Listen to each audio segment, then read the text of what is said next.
it's a lot coming at you one time that you're battling. It's almost like the Ninja Warrior. You're trying to go through just to see if you can even make it to the end. Yeah. I know that's a funny analogy, but really, that's really kind of how it feels these days with farming. This is the Real Food, Real People podcast.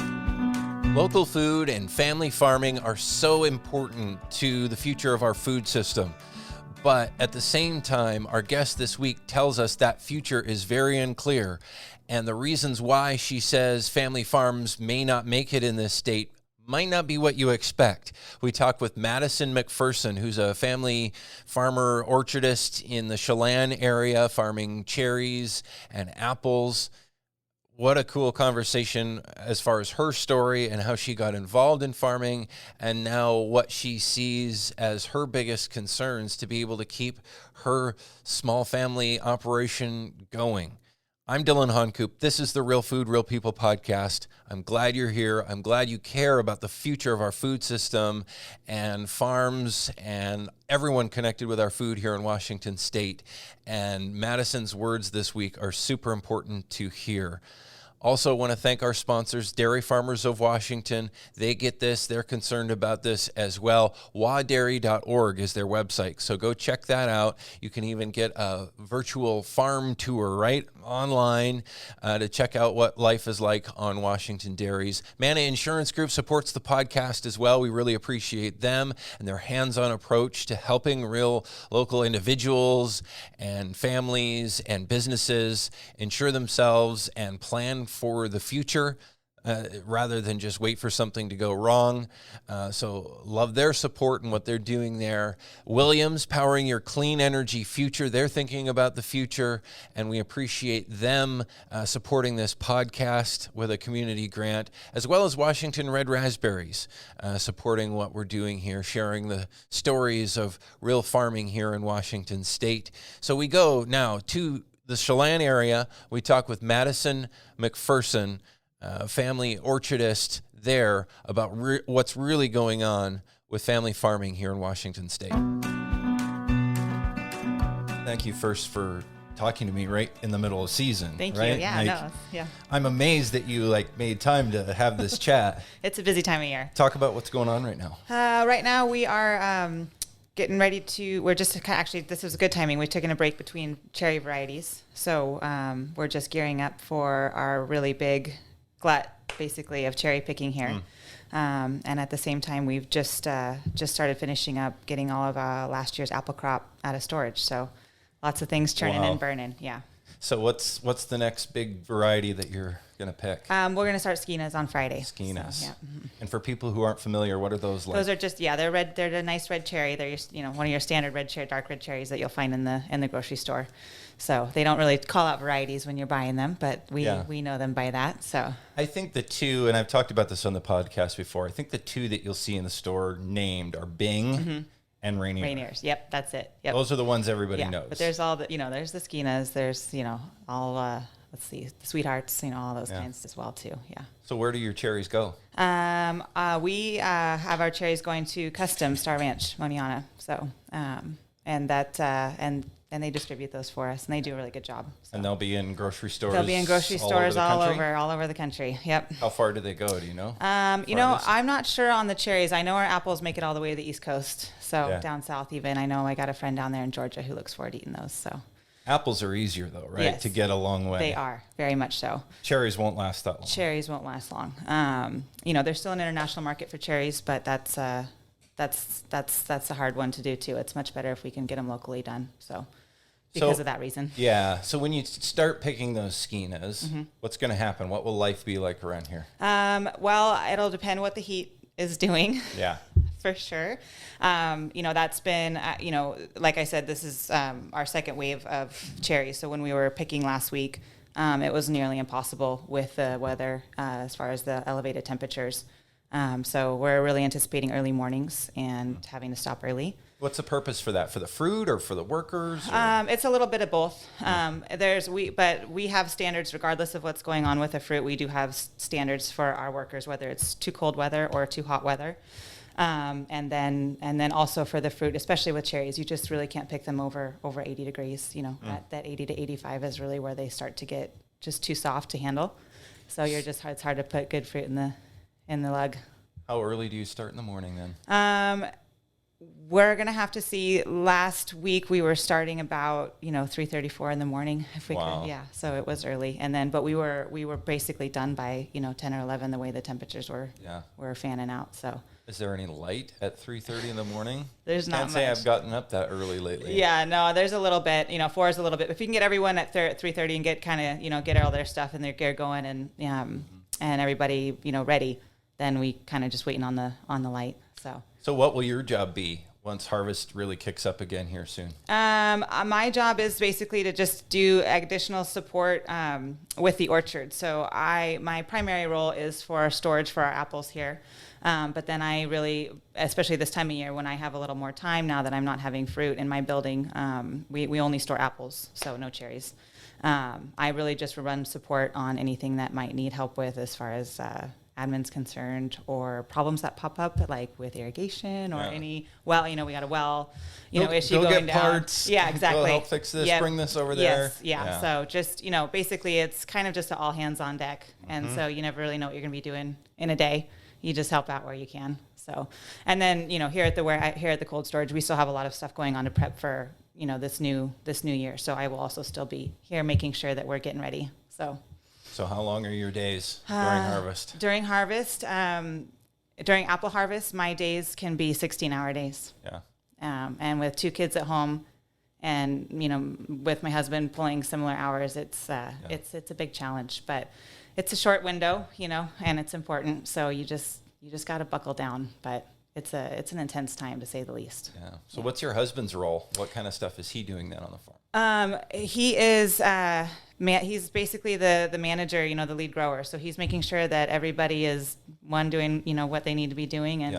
And then really just keeping, eyes on, fruit and timing and quality, and really making the final calls on what we're picking, what we're putting on the orchards, where we're moving to, what the thinning looks like, as far as the spacing is concerned, and all of those little details that go into it. He's just making sure that everything's getting done. So, and you talked about the heat being a possible problem too. What was it? We all here in the Pacific Northwest experienced heat like we really have never before in some spots. Yes. Just a week or two ago. Mm-hmm. Yeah. What so happened? Tuesday, we were up at 115.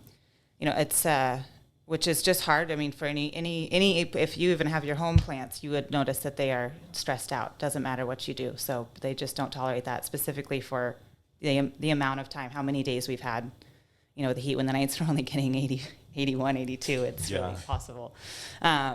So it's, water is obviously crucial for everything, not only for irrigation, but also everyone who's in the orchard working. I mean, we just really, we really stress that. But yeah, water is number one. Then irrigation problems happen all the time too. So that's another stressful factor. Got to keep that going. Got to keep that going. What did the heat do to the fruit? A lot of cherries, it really wiped out a lot of cherry farmers, to be honest with you.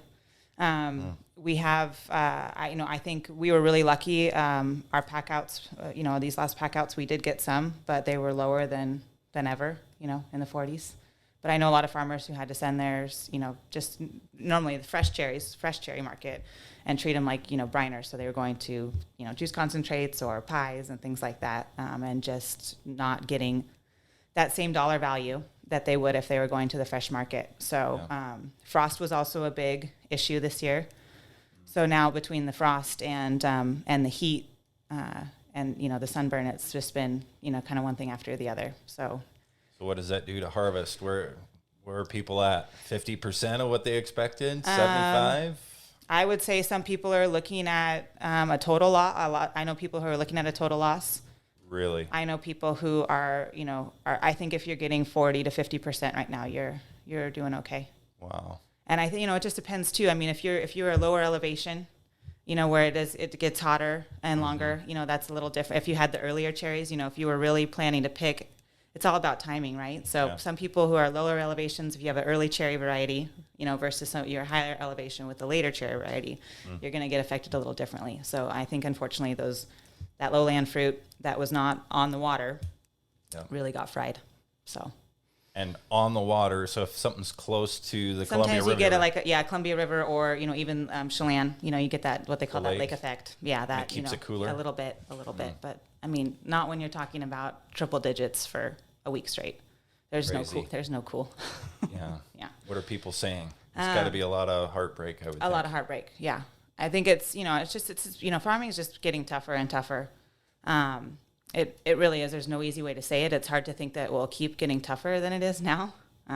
It's kind of, daunting that way. But here, especially where we live in the Chelan-area, it's also becoming a big recreation spot too. Yeah. And you can drive around and look at what's happening. I mean, people are ripping out orchards and putting in, selling their land and doing different things for it. That's not agriculture.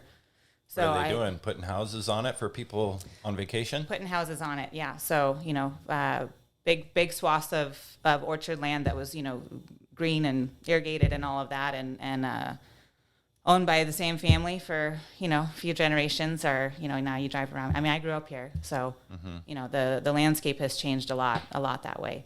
And so I think that's, your eyes can tell you what's happening. I mean, if people were making money, making a living off of their orchards, they wouldn't be selling it for alternative, ways to make money on the actual property.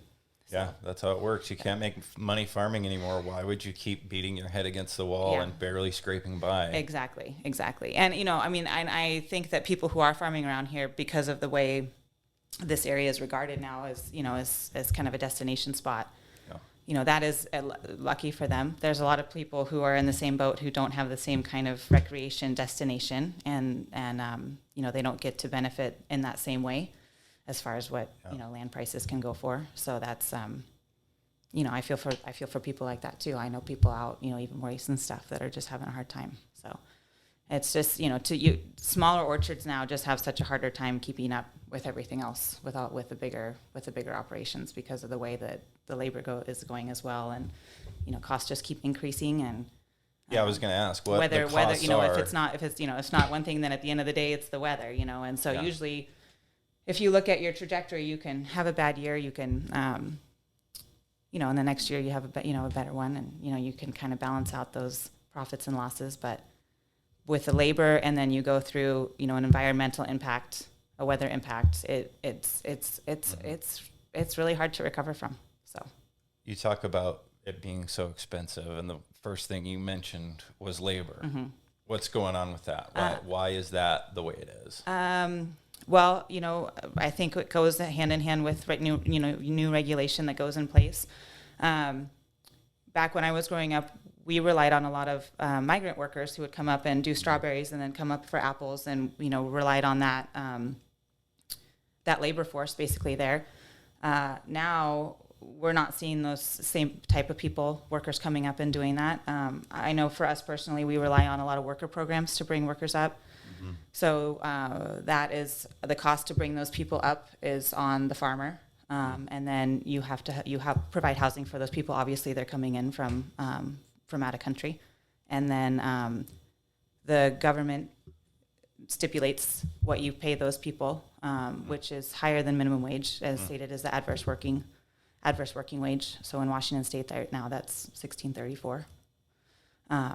So just the labor jump, I think the cost of labor, the hourly rate has just really gone up. I mean, it's almost doubled in, I think, about 7 years. So. And how does that compare to what you're getting for your fruit? Unfortunately, it doesn't work the other way. So you don't get to recoup those costs. The market with fruit, really the market sets your price, and there's no recourse for that. Buyers will only pay a certain amount for an apple. It doesn't matter how pretty it is. Yeah. And if there's other produce items around, for example, you can make those choices. Sometimes with cherries, if you sell them internationally, they get all the way to where they're going, and then that place can really barter with your pricing too and say, I'm only going to accept these now for this, now that I've looked at them, or, when they have the possession. So, so you really are kind of beholden to, what that is, and that doesn't really change. So, so it's getting harder, and regulation, providing housing is not inexpensive. And a lot of these smaller farmers don't have the resources to provide that either. And then their labor is not coming. And so I feel like if you're either at a position where you don't have enough labor and you can't get your fruit out in a quality manner, so that is really hurting you. Or if you are able to bring in labor, it's so expensive to do so that it's almost a wash for what both of those scenarios are looking at. So what you're describing, the higher and higher costs of labor, and then the costs of the regulation on labor, other regulations, and then that pressure of weather, pressure of development, all of these things then make the thing that you're describing where people are selling their orchards Yes. for housing. And there's nothing you can do about that. The price can't get passed along. The price is not, I mean, that's right where it is right now. The price is not getting, it's not getting passed along. So there's not a lot of recourse for farmers at this moment that I know about. And if I can find that out, I would love to be a part of, trying to work together on that. It sounds like in all these things that I just listed, they all give advantage to bigger and bigger farms and orchards. Yes, exactly. And I think that's one thing that, I'm not sure if it's realized, but I don't feel like it's being discussed very much because, I mean, it's a symbiotic relationship, especially with labor. I mean, we can only get the fruit off if we have the force to pick it. And so I can't speak for every orchardist out there, but I can say that we really value our work, our workers, our labor force. I know their families. We share Christmas, times together, and it's a community. And so whether it's full time, we've had guys come back on our work contracts from Mexico who have been here for, coming back for 5 years straight. Who we look forward to see again, and you make relationships with these people. We can't do what we do without those people, and so it's a symbiotic relationship. And I think that recently, I feel like farmers have been bearing the brunt of that and kind of being made to look like people. We don't want to pay wages. We don't want to. Right. We don't want to, do regulation. And I think that's a really big misnomer and something that kind of gets abrasive after a little while. You're kind of defending yourself on that a lot because I think if you really came in and spent time, it would be a different picture of what people are trying to portray. We also have people who come and do a lot of, family things or have other priorities in their life, but then they do sign on for harvest because they know that's when they can make, a really good chunk of change as well, where maybe the rest of the year they're doing something else. So, now that overtime is going to be coming into play, I feel that what will happen with the trends is that the bigger conglomerates, they can afford to build housing and they can bring up more workers and they won't have to pay overtime because they will just amortize that work out over a larger body. So they'll have more people to get the same work done so everyone can be kept to 40 hours or below. So instead of worker one getting 16 hours of work a day because it's apple harvest time and that's what we're all doing, they'll scale them back to 8 to avoid paying overtime. Yeah. But the smaller farmers, the mom and pops, who can't afford to build all that additional housing and all the resources that it takes to have that kind of infrastructure, it's going to put them at a serious disadvantage. And I think that's when you're going to see that polarization really start to happen, where you're going to have the large corporations, being able to keep up. No one is going to still get a lot of overtime. They'll make sure of that. And it's just really going to put the small guys out. I think that's going to be... So you're saying that this new overtime law that's supposed to help workers is actually going to make things worse as far as farms getting bigger and small farms, family farms, not being able to make it. And I think those workers are going to get less hours. So I think instead of having one job, or, for example, during harvest time, then in order to make that same amount from the year before, they might be looking at having more than one job. So, it sounds good. No one wants to hurt people and pay under and treat people and not pay their worth. So I think everyone is in agreement there. But at the same time, there's this whole other scenario where people are going to be getting around all of that. And I think that fewer people are going to have more control. in that scenario, because like I said, it's just gonna really knock out the little guys. Some people who have pushed in support of this overtime law have said, well, this is better for people's health. Like, it's not healthy to be working over 40 hours a week. Is it going to be better for workers to... You go right now, yeah, but that's up to the individual. Right now I have I have someone who's working, but then also is working night shift for Cherries. So So they aren't working overtime for you, but they're picking up extra. But they're picking up extra hours because it's cherry season, and they also want to make money. So and I support that person. You know, I know they're a little more tired right now, but that's just the way it goes. And I think that's up to the individual. I'm not sure if that's the right thought, but to me it's to me. And that's the way I felt about it when I was doing farm work. I mean, that's how I paid my way through college. Yeah, right. And once it was, for me, it was planting corn. Once it was planting season, I wanted to get as many hours as I possibly could. Right. Because my time was already blocked off. Like, I knew it was going to be crazy. Mm-hmm. I had no social plans, right. nothing. Yeah, you just commit to it, right?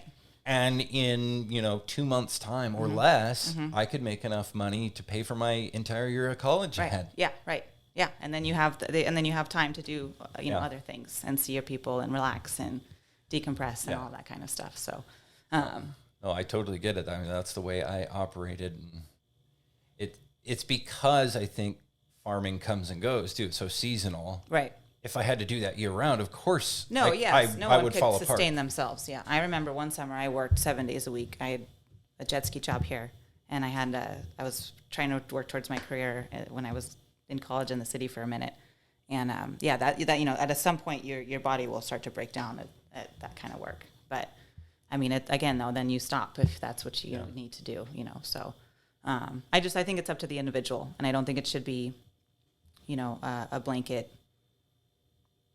I just don't think it should be a blanket regulation. You talk about different worker programs like the H-2A program. Mm-hmm. Those have been kind of controversial. What do you think about all of that?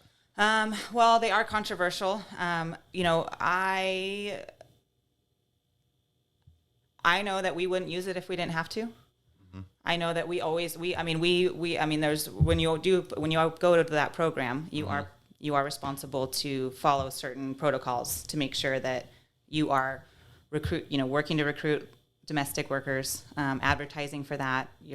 They get provided the same opportunity to make sure that people who live here don't get left out. Right. So if that's another scenario where the farmer has to, kind of gets this. If you bring up 10 workers, because that's how many you need, but then someone locally will come to you and say, I need a job.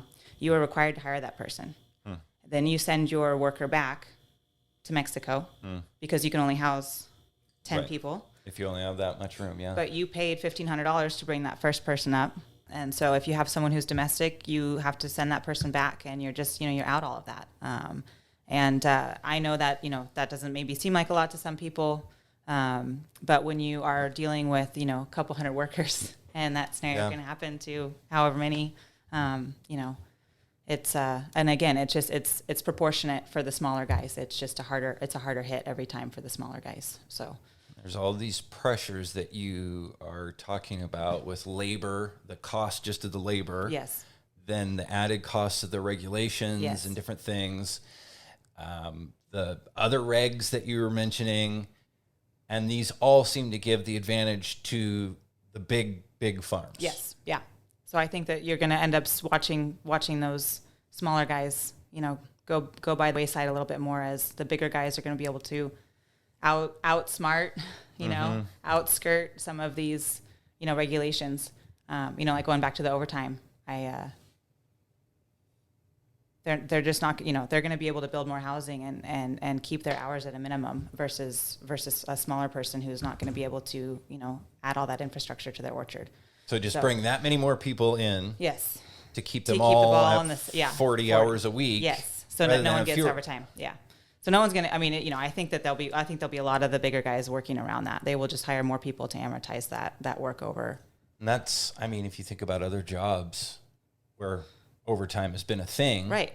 Even that I've worked in the past, it's like, no, you're not getting overtime. Right. Like if you get up to 30, 35 hours a week, Yeah, you got to ask. You got to see ya. specific. Yep, We're going to exactly. hire somebody else Right. to do the rest of it. Yes, right. Even though there have been many times in my life when I'm like, well, I have the time to Right, do yeah, that, and and I'd I like to do want it. to make the money for that work. I'm already trained to do it. I've been doing Exactly. it all day. I don't Right. want to go home. Right. I just want to make a little bit more money in this season right Right. now. Yeah. And I think a lot of people look forward to that. I think that's, season. There's different type of industries, right? So we don't overtime all year long. It's only in harvest time when the fruit demands the work. There are probably times of the year where you're way less than 40 hours a week. Yes, Like way go on less than 40 vacation hours. for a month. We do, yeah. We always try to give everyone off between Christmas and New Year's and things like that. And then there's times right now. Sometimes we'll have to work on half day Saturdays, but obviously if we don't. We really try to rest up our team. We have an awesome team of people who work really hard out there to pick that fruit, and so we don't want to burn them out either too early on.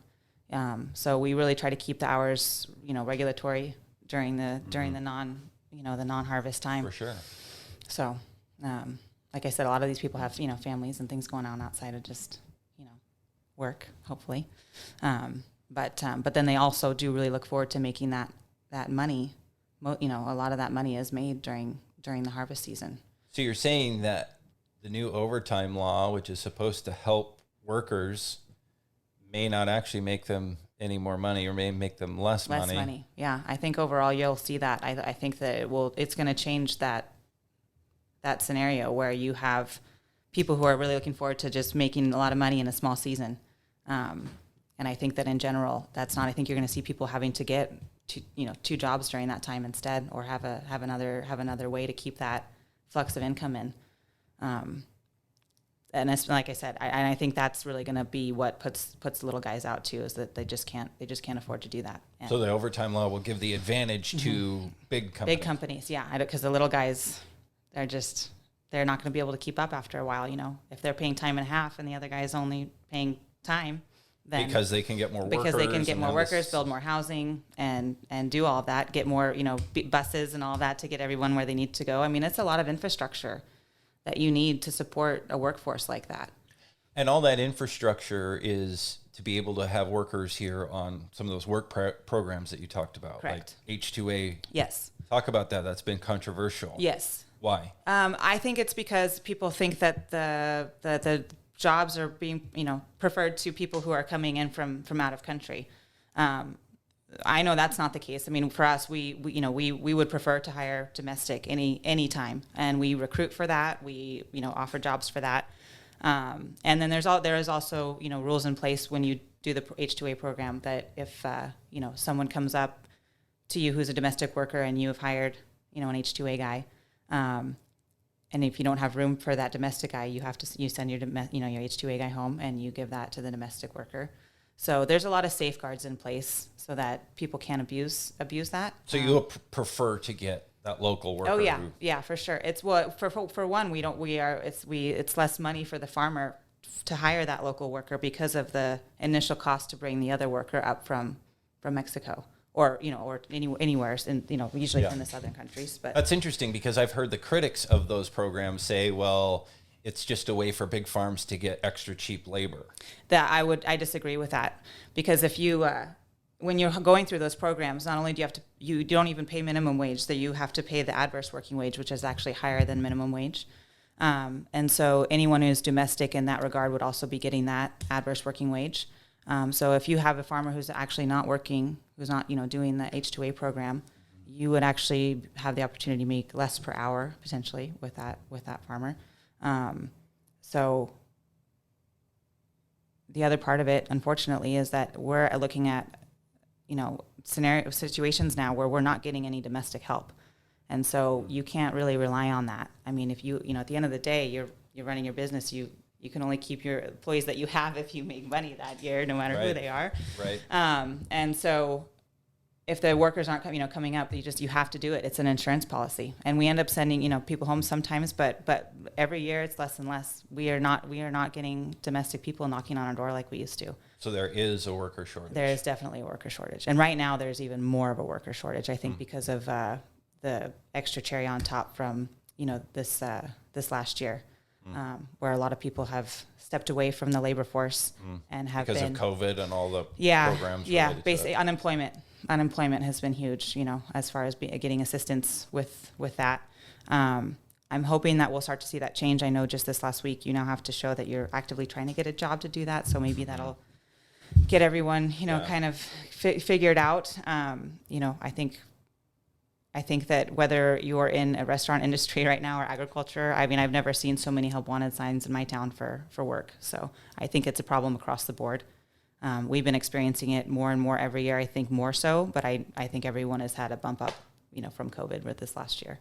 So I if it's not labor and regulations, it's weather, it's been COVID. I mean, it's a lot coming at you one time that you're battling. It's almost like the Ninja Warrior. You're trying to go through just to see if you can even make it to the end. Yeah. I know that's a funny analogy, but really, that's really kind of how it feels these days with farming. So I think a lot of people are looking at where they're at in life and making different decisions, because they can't keep up and they can't make money. And it's really, you get tired of that. It wears on you after a while. So, and like I said, I think that that's really, proportionally represents the smaller farmer, the moms and pops, the families. And you're talking not about corporations, families. Yeah. Family you're farms. talking about costs going up and up for all these different reasons, labor, overtime, regulations, different things, change land price pressures. Right. And being treated differently. I mean, even with COVID, I was frustrated by, we are all frustrated with COVID. Obviously, we worked really hard to keep everybody safe and do what we need to do. That was super important. But, I remember at the time when they were trying to take bunk beds away, but you had people, working close shoulder to shoulder in Starbucks, So I feel that we same thing right now with, some of the housing stuff that we have to wait till September now, where everything is back open. But guess what? Ag, we still have COVID regulations on us that nobody else has. Nobody. Why? I think it was an oversight, and they went all the way to September 1. So we are pushing to ask for that to happen a little earlier, so that we can all determine how many people we can have for harvest, because that's super important. So even though the governor said the state's basically open again with some caveats. Yeah, was it June 30 or something? Yeah, so for ag, but not for farming. September 1. Crazy. Yeah.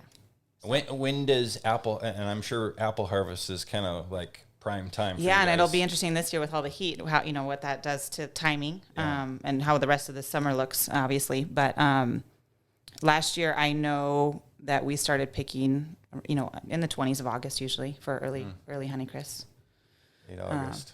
So late August is usually when we start. So. So it would have been nice if they could have considered, the seasons with some of those dates that they put in there. But sure. That would be a complaint. I don't feel very considered as a farmer right now. So, but that's just the way it goes. We'll keep at it. So all these costs keep going up, and there's no real way to pass them on. No, there's no real way to pass it on. Doesn't mean that apple prices, cherry prices, in the case of my family, raspberry prices are going to go up in the store. Well, and I think people will say, well, I feel like food's getting really expensive, and it is, inflation's up and all that's happening. But that is not trickling down back to the farmer. So you aren't making any more money for your fruit. No. I mean, right, if you have, for example, on the Red Delicious variety, you can't even get $99 a bin, for that, which I know doesn't really equate to what people do in the store. But how many pounds are in a bin? Well, you'd like to get about 16 boxes in a bin. It depends how good your pack out is, right? So, you can't pack all that fruit. You might have a split, you might have a bruise, you might have, something like that. But so I'm terrible at mental math. 16 boxes at what, 25 pounds each? Mm-hmm. Yep. So how many pounds in a bin? There's a calculator right there. Let's get the calculator. But if you just look for a bin, basically it'll cost you $120 to farm that bin, and you can only sell it for $100. $100 and there's 400 pounds in a bin. Does that sound right? Yeah, about. Do I have that right? Mm-hmm. So like 25 cents a pound or less. Yeah. So it's just so if you have reds, you're literally you might as well just leave that fallow, but you can't, because there's problems with doing that too. But So I think that's one thing too, is that, the other layer of that is the varieties, the varieties. If you haven't replanted and tried to push yourself and again, put all money into taking the fruit out that was producing, putting all new fruit in, waiting 2 to 3 years to get that actually producing again, to stay up with some of the more, current varieties, then, that's an issue for you too. So, which again, it's harder for smaller farms to get that done in the same capacity as the bigger guys. So you said you grew up here Yes. around all of this? Yes. My mom and I moved out of Bellevue when I was 8 years old in second grade and bought a little apple orchard over here. We had about 8 acres of Red Delicious and Goldens. Did she have like farming background, or No. how did she? No. My grandpa used to take her over here to fish, and she just fell in love with the area. And Awesome. so my stepdad kind of did some of the orchard stuff, and she was an accountant. She worked at the reclamation for them for a really long time. But farming was a big, obviously a big part of what we did all the time. I was checking bins and handing out tickets and, doing all of that kind of stuff. So, What was that like, moving from the city out here, going into farming as a young kid? it was, school, I remember moving to school, that was intimidating just because, that's not right. We all can recognize that as being little. But outside of that, I actually really took to it quite well. I really did. I really dug it. Yeah. I really love being out and about with people outside all the time. Yeah. I love the seasons over here. We get them all. And so I just really fell in love with it. And I think that's why when I tried to go to college and go be a big city girl, I decided I had to come back. It just was where my heart was. So. Yeah, talk about that. Why'd you have to get out of town? I just think when you grow up in a small town, you think there's so many more opportunities out there, which is kind of the case. But then you realize that, where you grew up is actually quite lovely. I'm lucky to say that happened here in Chelan, which is just a beautiful area on top of it being, more ag-centric. But that's changing now too. So I really came back and decided when this opportunity came up to get with the family business that I wanted to be on the ag side of things. I wanted to be on the ag side of this area and try to do what I could to keep and preserve and be a part of that. So Where'd you go to college, and what'd you go for? I went to UW, and I ended up making my own degree called art marketing. I wanted to go into art production for corporate artwork. It was a big deal. So I did that for a long time. I ran a production company, and I went into sales for a few years, and I was able to move back here. I was working remotely from home. And then 3 years ago, I signed on to do the cold storage for our apples, and I've been learning a whole new skill set doing that. Yeah. And renovating an entire building to get it back up to speed so that it's up to the century for storage. So, that's my story. But it's become a passion to talk about it. I think that people just don't really know enough of that other side. About what it is. I think it's really skewed. It's a very skewed outlook, at least as far as I'm concerned right now with farming. So. Shame. What happens to change that? What's going to turn this around? I don't know. I'm hoping that doing things like this, which is why I signed on to do that. There's not a lot of education that goes into farming, as far as what the consumer is doing or getting. I think people are starting to get a little more savvy to that, hopefully, but. I was going to say, I think there's a lot of education that goes into farmers. I've heard that. Farmers, a lot of positions now you have to have a degree or even a master's now to get farming management positions. Yes. Yeah. No, it's a whole thing. You're doing estimates, regulations, it's a huge numbers game, obviously. It's not just farming, it's running a business. You have all of the corporate aspects that you would in any other regard. But then you also have all of the Russian roulette aspects, with all, I don't know any more industry that there's more avenues that you have no control over. And so you're just bopping alligators, as they come out at you. Whack-a-mole, exactly. But even though it's, it has that business side and corporate stuff, still a family farm, Still right? a family farm, yes. Still a family farm. So that's, again, it's the advantage to those corporations who have all that, that working already. We're kind of set up like that. And again, it's just been exponential in these last handful of years. Really. The amount of paperwork, regulation, inspections, all of that stuff has just become quite over the top. So